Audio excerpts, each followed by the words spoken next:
Hi everyone, I'm Cody, W3AMG with BridgeCom Systems, and today we're going to show you how to change the display and font color on your radio.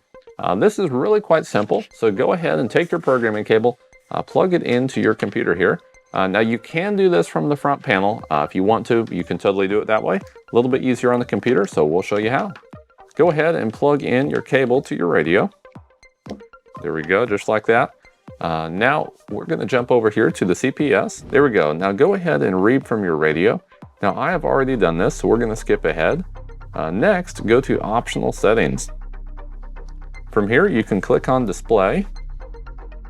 And there's a few options here. So there's lots of different color options. So you have your channel name.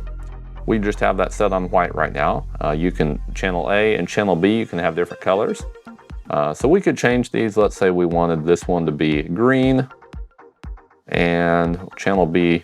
Let's go ahead and make that green as well.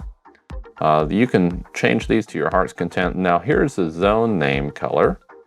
Let's say we can make that orange. Change the zone. And there's a color over here, the call sign display color. We could change that. Say we make that red.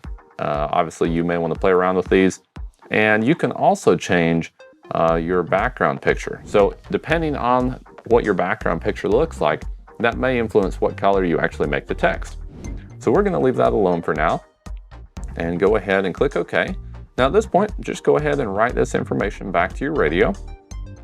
Write the other data and we'll check it out.